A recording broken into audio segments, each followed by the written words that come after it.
할렐루야. 오늘은 사람을 변화시키는 기적에 관하여 말씀을 나누려고 합니다. 여러분들은 토끼와 거북이 이야기를 알고 있을 것입니다. 이 우화가 우리에게 주는 메시지는 무엇입니까? 우리가 어떤 목적지를 향해서 달려갈 때 무조건 빠르다고 1등이 아니라는 것입니다. 진정한 1등이 되려면 페어플레이를 해야 하는 것입니다. 그리고 완주할 수 있어야 됩니다. 하나님의 일도 마찬가지입니다. 정말 우리가 하나님 앞에 신자라면, 새로운 사람이 되려면 단순히 열심히 교회 다니는 것도 중요하지만 다닌 날수만큼의 들은 설교에 합당하도록 내 안에 변화가 일어나야 하는 것입니다. 그래서 우리는 우리 자신이 정해놓은 한계성을 뛰어넘을 수 있으며 그 너머의 것을 갈망할 수도 있는 것입니다. 이것이 바로 기적이라는 것입니다. 할렐루야. 기적이라는 것은 내가 할 수 없는 것을 이루어내는 것을 기적이라고 말하는 겁니다. 여러분, 그러므로 우리는 우리가 삶 속에서 나와는 기적이 너무 멀다라고 생각해서는 안 될 것입니다. 하나님께서 아침을 만든다는 것, 이것이 우리에게는 일상일지 모르겠으나 하나님의 힘으로만 움직여서 만들어진 것이므로 이것 자체가 기적인 줄 깨닫기를 원합니다. 여러분, 우리가 살면서 삶의 길목에서 고난의 태풍을 만난 적이 어디 한두 번입니까? 미친 듯이 휘몰아치는 태풍의 밤을 두려움과 고통으로 지내보지 않은 사람이 누가 있겠습니까? 하지만 하나님은 또다시 찬란한 아침을 준비하고 우리가 일어나기를 기다리는 줄 믿으시기 바랍니다. 특별히 그 고통이 우리를 더욱더 넉넉하게 만들어 가기도 한다는 사실입니다. 오늘 여러분의 삶이 기적임을 깨닫기를 소망합니다. 여러분, 그러면서도 저는 또 오늘 내게도 이러한 하나님의 특별한 은혜와 기적이 나타나기를 소망합니다.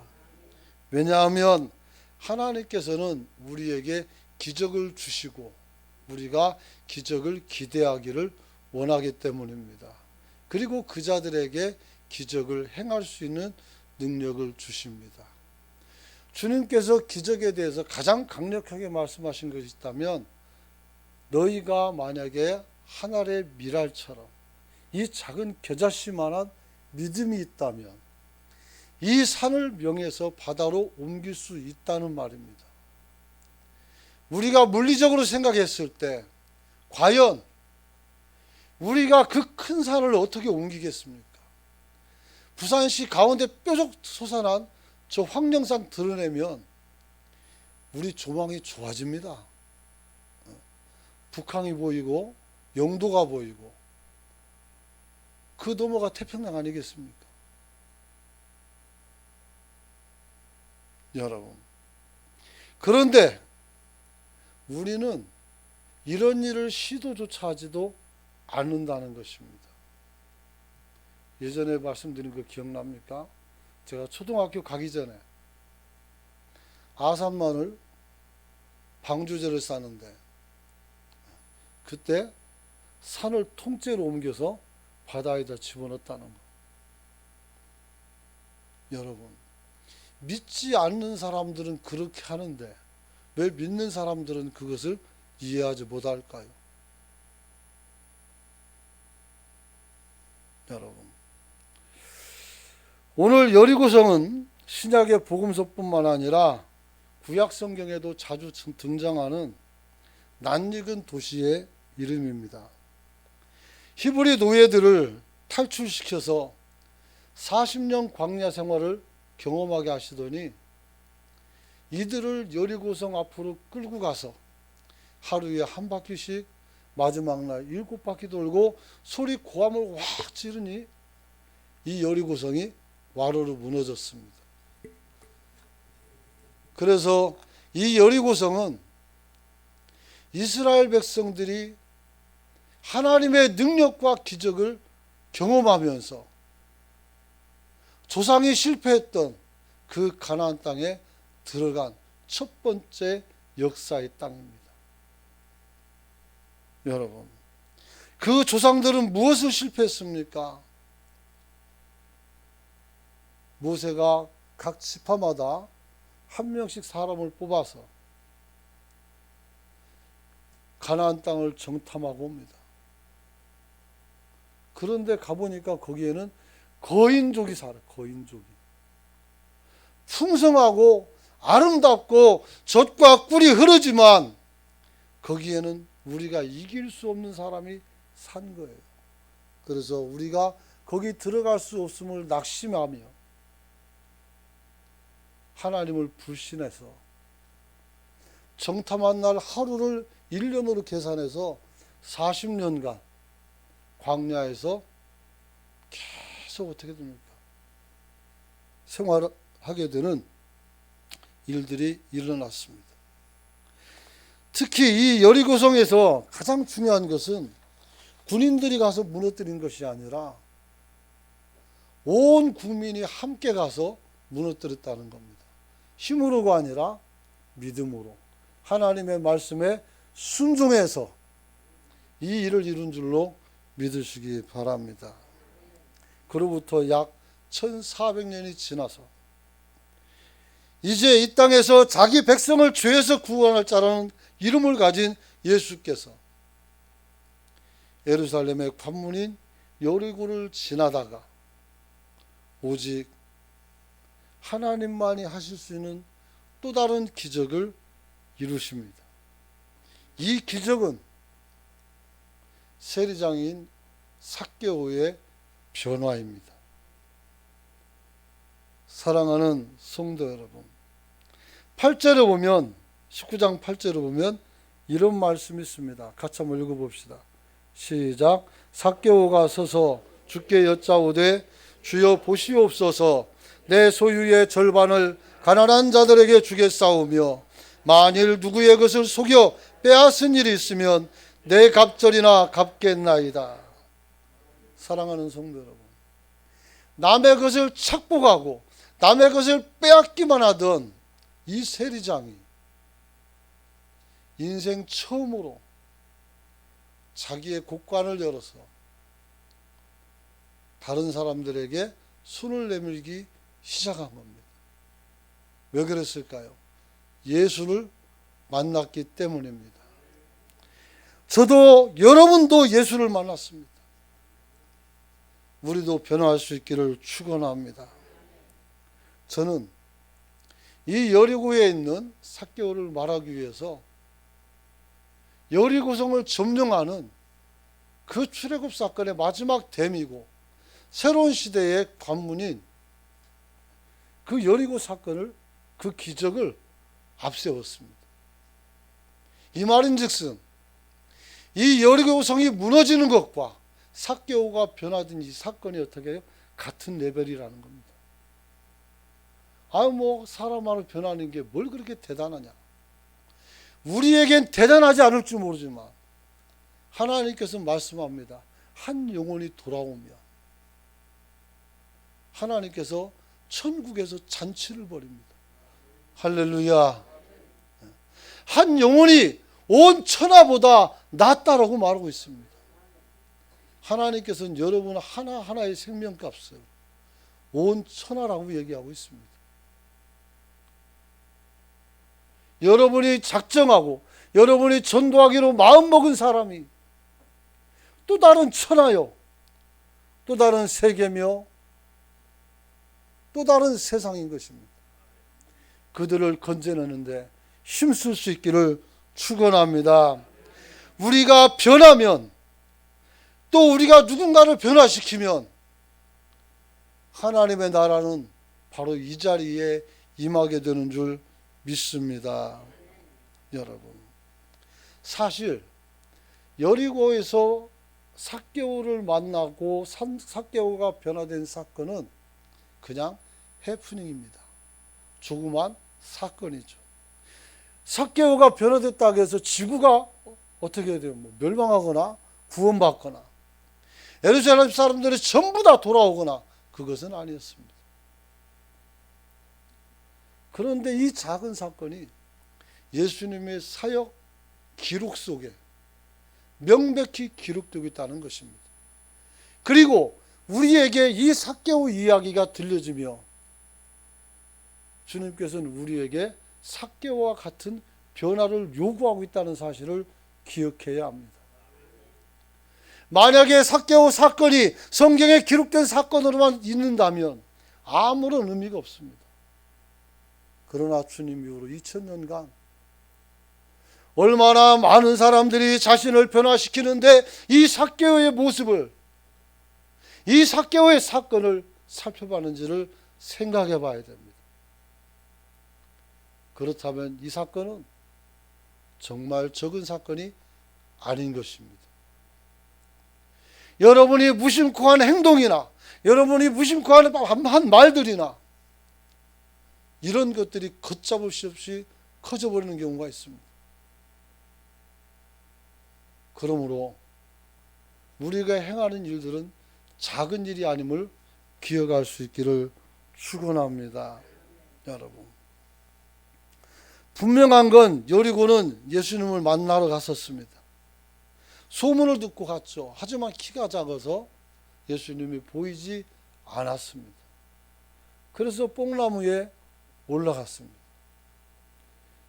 여리고에 가보니까 가이드가 말하고 저게 삭개오 뽕나무라는데 그런 것 같지는 않아요. 나무가 크긴 하지만 길 옆에 있지만 거기에 여리고 맞지만 그렇게 믿겨지지는 않아요. 왜? 그렇게 2000년까지 된 나무는 아니었기 때문에 그래요. 거기에 나무가 있었고 또다시 나무가 나서 있었다면 뭐 믿을 수 있겠지만 어쨌든 그랬습니다. 여러분, 그 나무 위에 올라가는데 아무도 예상하지 않은 일이 일어납니다. 어떤 일이 일어납니까? 예수님이 그에게 찾아옵니다. 그리고 삭개오야 내려오너라, 내가 너와 더불어 오늘 너희 집에 묵으면서 같이 식사하겠다고 말합니다. 여러분, 주님이 찾아오셨습니다. 그리고 만나서 함께 식사하고 교제하는 중에 그가 변화되었다는 것입니다. 할렐루야. 삭개오야, 너 세금 너무 많이 가져가지고 네가 돈 더 썼지? 이런 말 안 했습니다. 아무 소리도 안 했어요. 무슨 말이 있었는지 몰라요. 하지만 그가 변하여 주님께 고백합니다. 주님 보십시오. 내 재산의 절반을 가난한 사람들에게 나눠 주겠습니다. 내가 누구를 속여서 빼앗은 일이 있다면 그것을 4배로 갚겠습니다. 이게 삭개오의 변화입니다.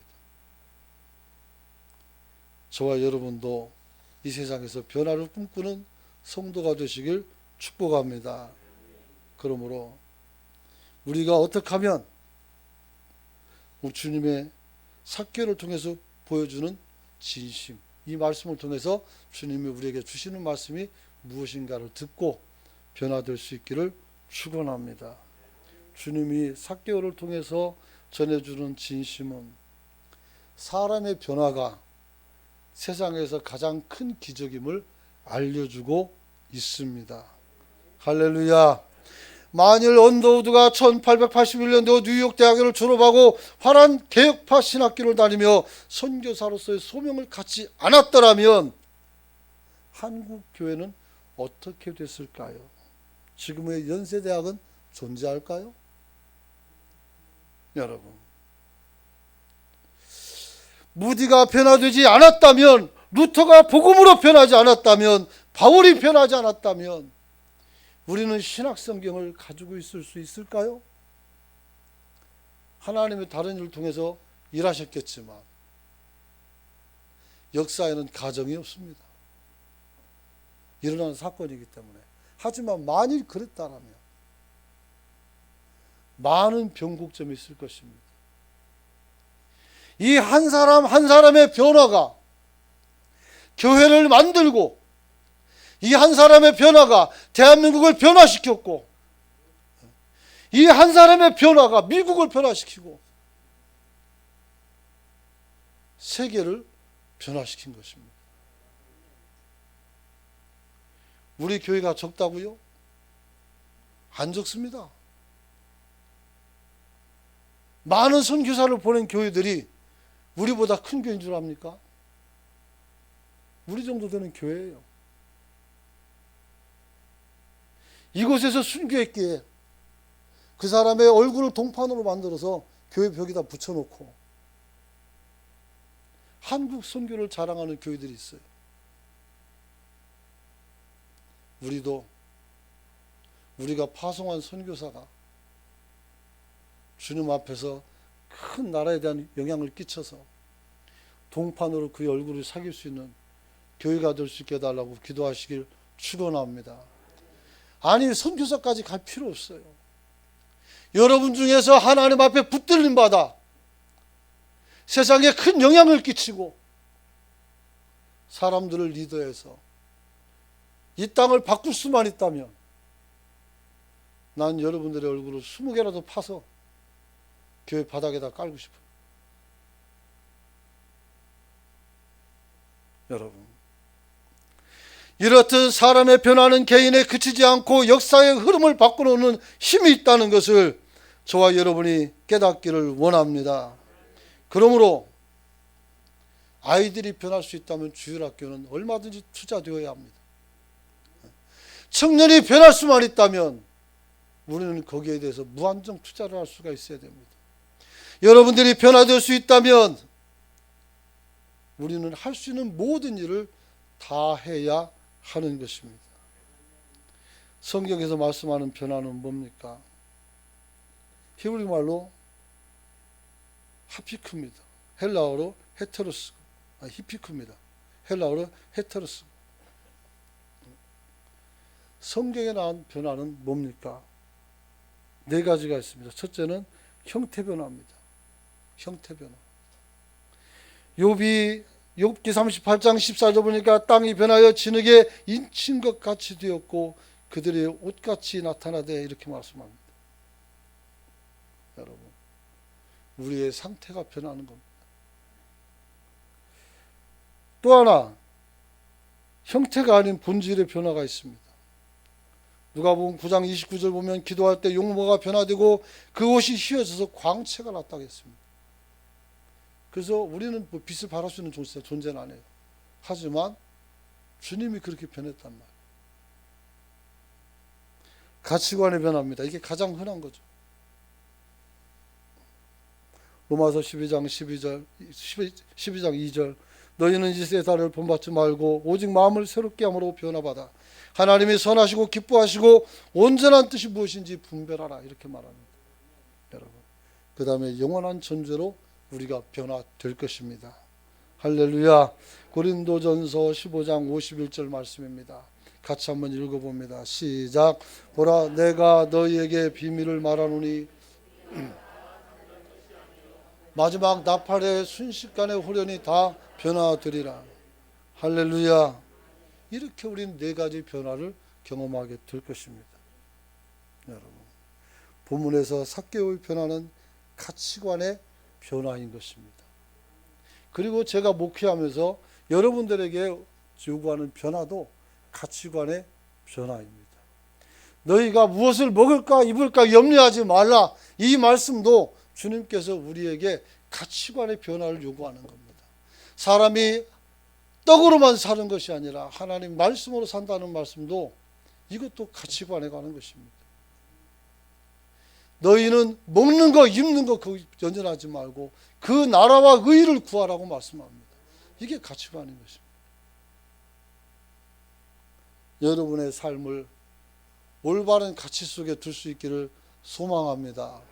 여러분의 삶을 어느 가치에 두느냐에 따라서 여러분들이 가는 곳이 달라지고 먹는 것이 달라지고 여러분들이 눈빛이 달라지고 삶이 달라지고 다 달라져요. 여러분이 주님 앞에 생각을 선하게 갖고 여러분이 무가치한 곳에 여러분을 내팽개치지 말고 귀중한 곳에 여러분의 가치를 두고 살아가는 성도가 되시길 축원합니다. 축원합니다. 여러분, 실제로 성경에 나타난 모든 기적의 본질은 사람을 변화시키기 위한 것임을 저는 깨닫게 되었습니다. 성경을 이스라엘의 역사라고요? 그러나 가만히 읽어보면 많은 사람들의 변화의 역사가 일어납니다. 성경은 하나님의 손에 붙들린 한 사람으로 인해서 세계의 역사 속에 어떻게 하나님의 구원의 역사가 이루어지는지를 명확히 보여주고 있습니다. 교회도 마찬가지입니다.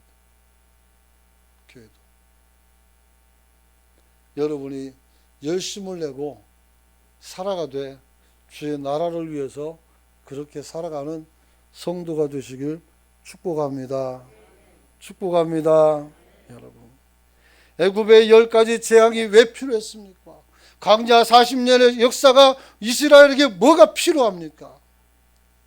종살이하던 그들에게 하나님이 하나님됨을 보여주시고 이들을 변화시켜서 아브라함이 가졌던 그 고결한 가치관을 함께 공유하며 나도 그 언약의 백성임을 깨닫고 거기에 걸맞는 삶을 살라는 것 아니겠습니까? 오늘 우리에게 왜 기적이 필요합니까? 우리도 하나님의 살아계심을 내 삶 속에서 경험하며 우리도 하나님의 사람으로서 그 존귀함과 그 가치 속에서 빛이 나라고 그런 거 아니겠습니까? 예수 피로 씻어놨더니 온갖 죄악의 때문을 덕지덕지 붙여놓고 언제까지 그렇게 살 겁니까? 여러분, 엘리야는 왜 하늘에서 불을 내려야만 했습니까? 사람들이 그걸 보지 않으면 안 믿는 거예요. 불이 내려도 믿지 않는 판국에 정말 깝깝한 일이죠. 불이 내린 후에 아합이 변했습니까? 이세벨이 변했습니까? 아니면 제사장이 변했습니까? 아니면 백성들이 변했습니까? 아무도 안 변했어요. 엘리야가 로뎀나무 가운데 앉아서 왜 낙심합니까? 더 이상 뭐 어떻게 하라고요? 하늘에서 불 내렸으면 된 거 아닙니까? 하나님이 예수님 십자가에 못 박여 죽이시고 여러분을 위해서 여러분을 살리기 위해서 그를 희생시켰다면 그거면 되는 거 아닙니까? 아직도 뭐가 더 부족합니까? 우리의 신앙이 주님 앞에서 계속 다고다고하지 말고 상황을 좀 잘 살펴볼 수 있기를 축원합니다. 그래서 저는 여러분들에게 덮어놓고 믿으라는 얘기 안 합니다. 알아보고 좀 믿으세요. 알아보고. 정말 그 예수의 피가 나에게 적용되는 데 있어서 내가 합당한 사람인가? 우리는 자격을 따지면 아무도 자격이 없습니다. 나도 여러분도 다 무자격자입니다. 하지만 하나님께서 어떻게 돼요? 그거 알고도 나와 여러분을 사랑하셨으니 그 은혜 안에서 살아갈 수 있는 성도가 되시길 축원합니다. 열왕기상 18장 24절 같이 한번 읽어봅니다. 시작. 너희는 너희 신의 이름을 부르라. 나는 여호와의 이름을 부르리니 이에 불로 응답하시는 신 그가 하나님이니라. 백성에 대하여 대답하되 그 말이 옳도다. 말이나 말든지 그 말이 옳도다 해놓고 어떻게 해요? 안 따라와요. 참 답답한 거죠. 하나님은 언제나 우리에게 그 자신을 나타내 보이기를 원하는 줄 믿으시기 바랍니다. 여러분, 사람을 바꾸는 것만큼 힘들고 어려운 일은 없습니다. 하지만 불가능한 일이 아닙니다. 오늘도 내게도 기적이 나타나길 원한다면 먼저 여러분 자신이 변화되는 역사가 있기를 원합니다. 10가지 재앙이 중요한 게 아닙니다. 바로가 변하지 않았다는 겁니다. 옛날 성경 보면 이렇게 했어요. 재앙이 끝나면 하나님께서 바로의 마음을 완악하게 했다고. 그래서 10번이나 혼나는 거예요. 그리고 장자를 내놓고 결국은 항복하지만 또다시 쫓아오다가 죽잖아요.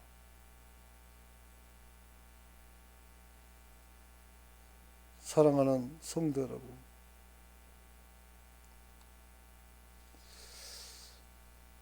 우리나라의 시대에 사람이 하나 있었습니다. 이어령 교수라고 올해 돌아가셨죠.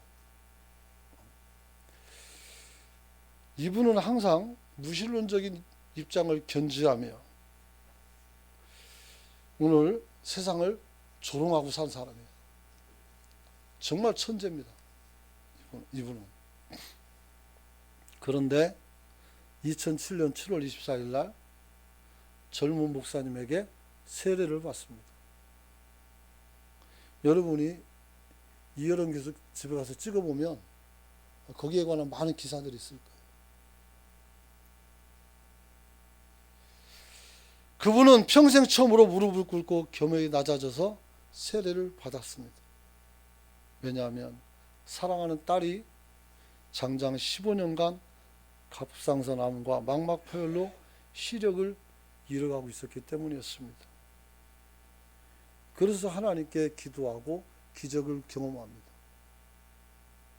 그리고 그분의 인생은 완전히 바뀌었습니다. 원래는 가만히 이제 혼자 믿고 신앙생활 하려는데 하용주 목사님 찾아가가지고 한국에 바울이 되라고. 그래서 그때부터 이분이 복음을 전하기 시작합니다. 언어학자라서 그런지 몰라도 그분이 와서 설교하는 걸 들었는데 설교를 정말 잘합니다. 부산에도 많이 오셨어요.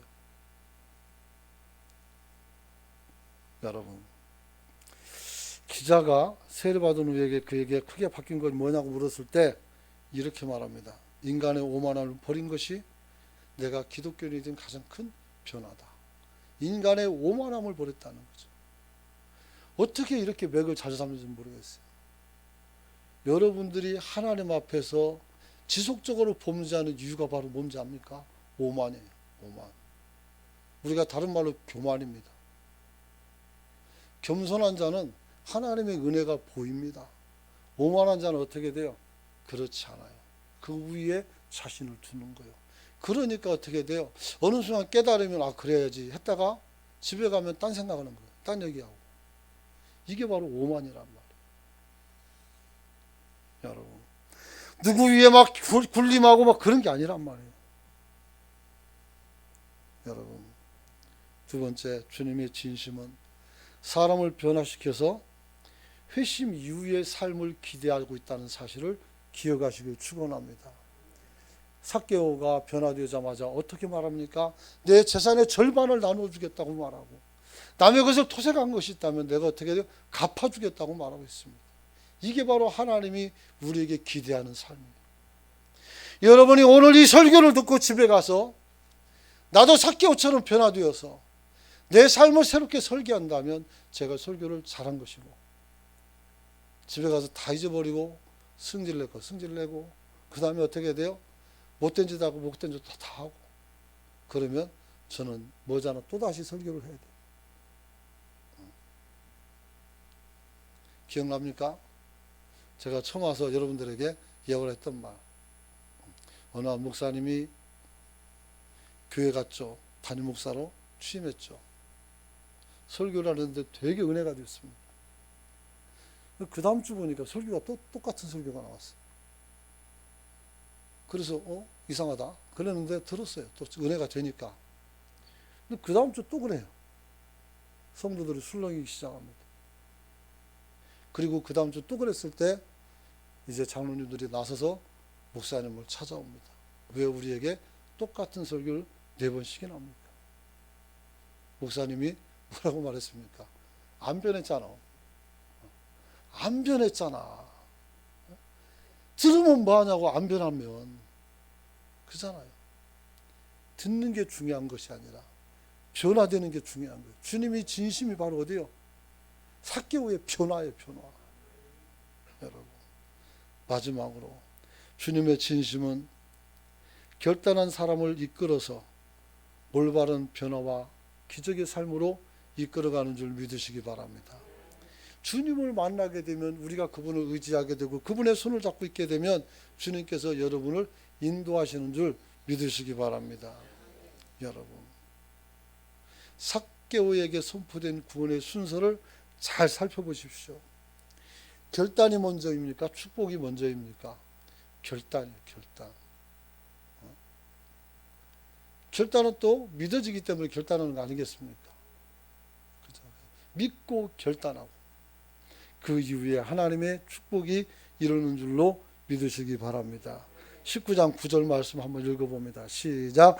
예수께서 이르시되 오늘 구원이 이 집에 이르렀으니 이 사람도 아브라함의 자손이미로다. 할렐루야. 삭개오의 고백을 들은 주님께서 제사장이나 선지자나 아니면 바리새인이나 그 누구와 똑같이 이 사람도 아브라함의 자손, 구원의 대상이었고 구원받은 자인 것을 우리에게 선포하고 있는 것을 보게 됩니다. 사랑하는 성도 여러분, 삭개오는 예수님을 만나기 전에 돈을 의지하고 살았습니다.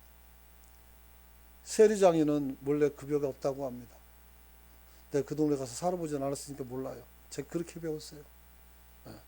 그래서 돈을 거둘 때 본장로님 집에 가가지고 100원 가지고 올 거고 200원 가져갑니다. 왜? 나도 먹고 살아야 되니까. 그리고 100원 되고 100원 내가 쓰는 거예요.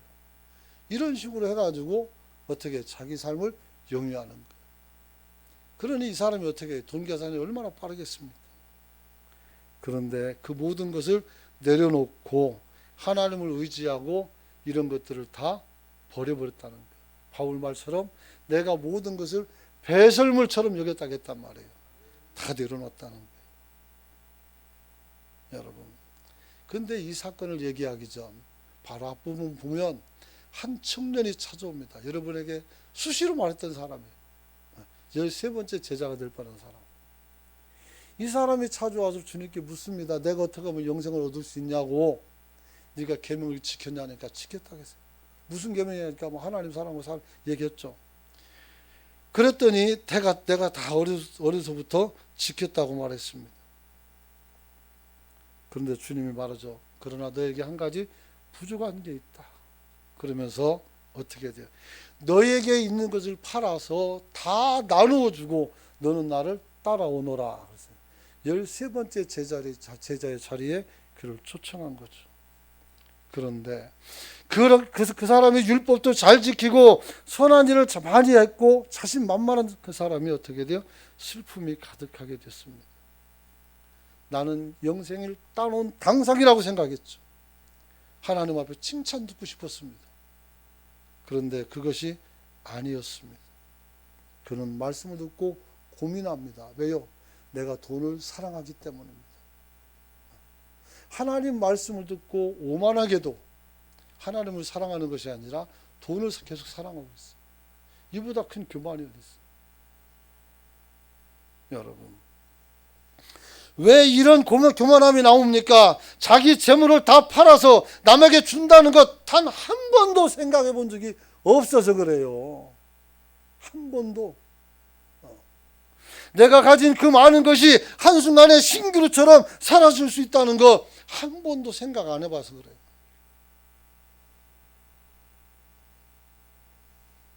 재물이 없이 이 세상을 무엇으로 살 수 있겠습니까? 재물이 없는 영생은 도대체 무슨 의미가 있다는 것인가? 항상 남보다 내가 더 낫게 살아야 되니까. 그래서 천국에서도 어떻게 돼요? 내가 많은 재물을 갖기 위해서 천국 부활을 쌓기 위해서 막 노력하시는 여러분. 과연 천국에 갔을 때 그 보화가 어떤 역할을 할지 난 모르겠습니다. 그냥 잘했다 칭찬받는 것으로 만족할 수 있기를 축원합니다.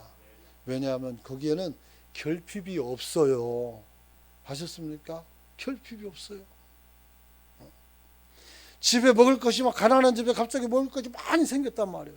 애들 불러놓고 말합니다. 마음껏 먹으라. 너무 많이 먹게 그만 먹어. 내일 또 먹으면 된다니까. 애들이 안 믿어요. 더 달라는 거예요. 더 주면 어떻게 돼? 이제 뭐 목까지 차가지고 숨이 안 쉬어요. 씩씩거리고 있는 거예요. 아니 내일 먹을 게 또 있다니까요. 근데 그거 못 믿는 거예요. 맨날 가난하게 사니까. 거기서 못 벗어나는 거예요. 여러분, 가난한 영생보다 부유한 현실이 더 좋아 보입니까? 이 생의 삶이 얼마나 된다고 생각하십니까? 강건하면 70에서 80이라겠습니다.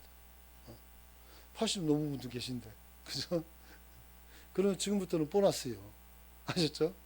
하나님 앞에 선하게 잘 살아가는 성도가 되시길 축원합니다.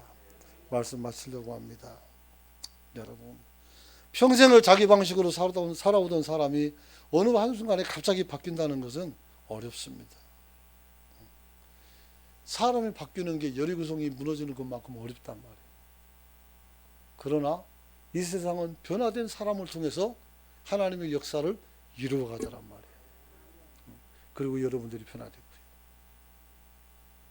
이제 기도합시다.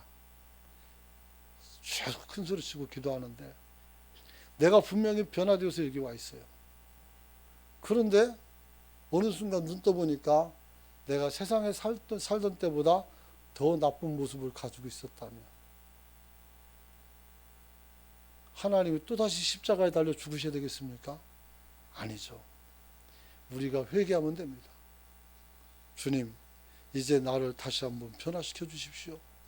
그리고 하나님 나를 써주십시오. 그래서 주님 앞에서 이제는 정말 가치 중심의 삶, 하나님 중심의 삶을 살게 해달라고, 세상 물질 권력 다 내려놓고 오직 하나님만 보게 해달라고, 그렇게 통성으로 주여 외치고 기도합니다. 주여